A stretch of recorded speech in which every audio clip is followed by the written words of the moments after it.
I'm going to try to explain some things about how scheduling and rankings and stuff work for USA Hockey and specifically the Cleveland Suburban Hockey League that we're a member of, just for education purposes. Since we got some new families and there are people who don't understand the process, it took me a couple years to understand it myself, so I wanted to put this together for you. Up on the screen now, you see what's called the snake chart.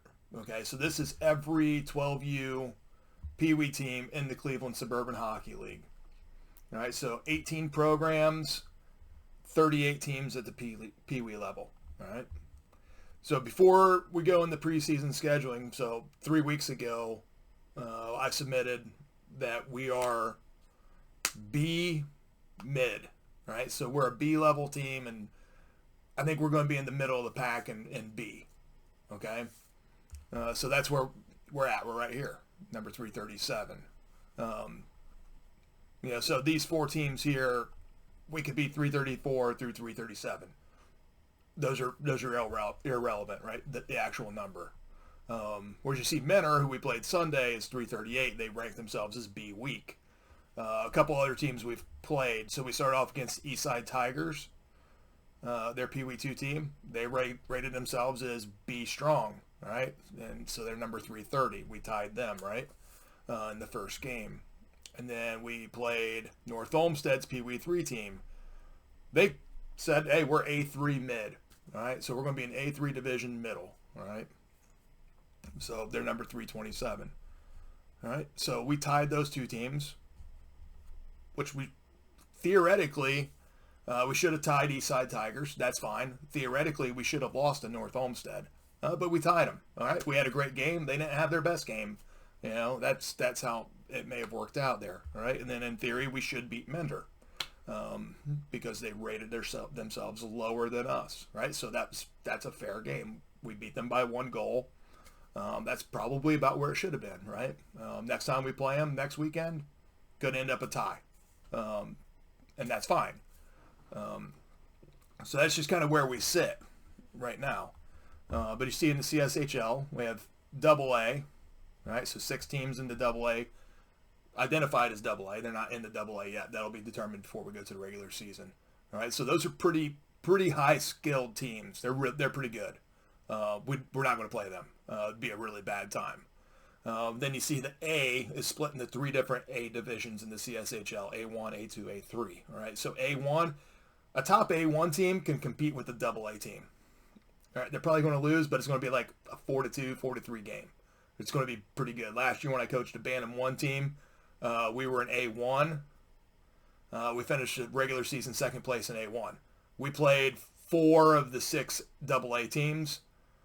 We lost all 4 of them by 1 goal, right? So we could compete with them very well, right, until like the last 7-8 minutes of the game. And then we lost each game in the last period. Most of those we actually had a lead through 2 periods. So an A2 team, similarly, an A2 team can compete okay with most of the A1 teams. They don't want to play the AA teams. Probably going to have a bad time. All right, that's when they're going to get beat 7-1, 8-0, right? So A3 and A3, similar, top A3 team can compete against A2. The bottom A3 team can, the B teams are going to compete well against the bottom of the A3. All right, so there's some blending right there on the fringes of each division. All right, but for us, you see there's 5 divisions. I still anticipate we'll be in Pee Wee B, okay, when regular season is figured out. All right, so we'll know those rankings on or about the 25th of October. All right, but we still have a few games remaining. Where the heck did I put my sheet?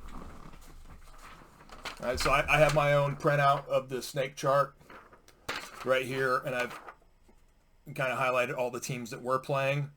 All right, so North Olmsted's is the only A3 team we're playing. Everyone else we're playing is identified as B. So that's why I anticipate we're going to end up in B. Okay, so that's the snake chart, and that's kind of how that lays out. Some other things here. This is the Cleveland Suburban Hockey League website. The Kent Cyclones website, the schedule, that you sync Google or iCalendar with, is pulled from the CSHL website. So you don't have to visit multiple ones. Stay with the Kent Cyclones one, the Cyclones calendar. That's going to be the most accurate and most correct. But for league games, ultimately it pulls from this website. And this is also where you'll see the official rankings and all that stuff for the league, if you're really interested in that. Score sheets are also uploaded here. So if you want to look at a score sheet for a game, they're uploaded here. Realize that after the game, I go back and I watch game video if it's available, and I'll give kids an assist or fix things on the score sheet if they're not correct, right? So I'm gonna give our athletes the benefit of the doubt and give them the goal or the assist that they should have. All right, not necessarily what's on the score sheet. The score sheets, goals, assists, and shots and all that stuff is not official on the score sheet. The score is, but not the individual statistics themselves. But if you go there, you'll see here, there's our 3 games we've played so far. All right, tied 1-1, tied 2-2, won 3-2. All right, and the game IDs, you'll see they start with 11. If it starts with 11, that is a preseason game that counts towards the rankings. The Rocky River and Menor games on October 9th and 10th, they start with 15. They don't count against our preseason rankings. They're extra games that we got scheduled. But they're pretty good indicators of where we're going to end up. All right, because that Rocky River team, if I go back to the snake chart and I look at Rocky River PW3, they're B strong, right? So they're number 333, right? So in theory, slightly better than us, but a team we should compete well against, right? And then there's Menor. We played this past weekend. We'll play them again next Sunday on our home ice, all right? And then as we get into the second half of October, Parma, where are they at? 336, all right? So B mid, Shaker Heights is B mid, and so is Worcester. All right, they will close out the preseason with Worcester. All right, so they've all identified as mid. And you can click on them. You can see their game schedule. You can see who they play. You can see the results of that within the CSHL website. Okay, so cshlhockey.org. Click on standings and schedules up here. You go down to Pee Wee CSHL, Pee Wee preseason. All right, it doesn't have, the standings aren't in here. Because they don't keep standings for the preseason. They record wins, losses, goal differential, strength of schedule, opponent strength of schedule, and then there's a formula that pops out that says you're B, you're A3, you're AA, whatever. Okay. Another website I subscribe to, and you guys can see, it's my hockey rankings. So I pay for this, and it's a way for me to analyze where we are relative to teams in the CSHL. It keeps its own ranking system, rating and rankings within my hockey rankings, and you can go out nationwide on this. So the entire United States, I can narrow it down to Ohio, and get an idea of where we match up against teams across the nation or across the state, right? So if we're going to go play a team for Easton Youth Hockey Association, east side of Columbus, or Columbus Capitals, or Dayton Stealth, or Troy Bruins, Findlay Trojans, right? Bowling Green. I'm going to come here, and I'm going to look at those teams, and we don't have enough games played yet to start calculating. We should see our first calculation after Wednesday, so this updates every Wednesday. We'll have a rating and a ranking, and then I'll be able to tell relative how we should compare against those teams, right? So give it towards the middle of this week, and this will update. All right, updates every Wednesday. But I input our scores here as well, and you can click on our opponents, right? I can click on Menor. It's always going to pop up an ad because I'm not actually logged in. Right, the only 2 games they have input in here are the 2 games against us. Let's go North Olmsted. Okay, you can see they've played 4 games. They're 0-3-1. They have a rating 64.58. Okay, I anticipate we'll probably be right around there, right around 65, 67, somewhere in there when this calculates. The double A teams in the CSHL are generally like 77 to 85 points is their rating, right? And each point in the rating is supposedly equivalent to one goal. Last year I didn't put much trust in that because of the COVID year. So with the Bantam 1 team, we played teams that were rated like 81 and we were like 77, and we blew them out 9-0. And then we played a team who had a lower rating than us and they beat us, right? So last year was a little bit abnormal. I don't know how it's going to look at this year because this is COVID-ish. So I'll pay attention to it. This is something I do. I maintain and I look at. I just got to manage my own expectations, my own game management. And then especially if I'm looking to schedule games outside of the CSHL, I look at this to make sure we're not getting into trouble. All right, because I don't want to put this team in a position where I don't want to lose 10-0 because you don't gain anything from that. You can gain something from losing, 5-2, right? There's value in that, and there's coaching and there's development. But getting your butt whooped doesn't have value to me, right? So I'm not going to put us in those situations if I can help it, right?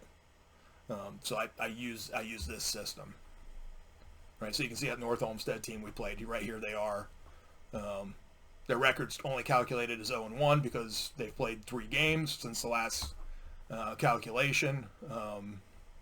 So they played Friday, and then they played twice on Saturday.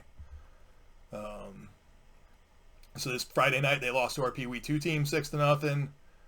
They lost to the Cleveland Sharks 6-0. Sharks play out of Brooklyn, and then they tied us on Saturday. Okay, so their numbers will update after Wednesday as well, right? So you can see that. Eastside Tigers, they lost to Gilmore. Gilmore's lowest Pee-wee team 5-0, and then they tied us 1-1. That Gilmore team is in B strong. Okay. So if I go to snake chart and look at Gilmore Gladiators 332, that's Gilmore's PW3 team. They're in B strong on the snake chart. Okay, we don't play them in the preseason. Eastside does, and that contributes to their strength of schedule. And then their strength of schedule calculates into our ranking for the league for final placements and divisions. So that's kind of the 3 things I have at my disposal that I use to identify where we are, where we're going, where we need to go, how I select non-CSHL opponents, and then that's how the CSHL determines the divisions at the age level. So just wanted to put that together quickly for those who don't know and care, or those who are new to this system, because it's a really good thing that I think hockey does better than other sports, better than all other sports, especially at the youth level, is we make sure we have relative parity at each echelon as we go up through youth hockey. So we're not going to see that. We're not going to see these guys, all right? Because it's not doing them any good, and it's not doing our kids any good. To play one of these teams, right? If they come out and they score 10 goals and the game's over after 2 periods, it's not helping them develop, and it's not helping us develop, right? So it's pointless. And hockey does a really good job of taking care of that, and kind of weeding that stuff out, right? And the only way that happens is if I screw up, or or there's something that's not completely accurate or transparent into my hockey rankings when I go to look for a non-CSHL opponent. All right. If you got any questions on that, shoot it to me. Happy to answer it. Brandon can answer them as our head of program. He's been a part of this system for a few years as well. I think it works. It works pretty well. The CSHL secretary, he lives across the street and like 3 houses down from me. So if I ever have any questions, I can just go right down and talk to Jim. He's right here as well. So There's my little snake oil pitch on CSHL rankings and how I'm going to use some of these analytic tools for myself and for the team going forward. See ya.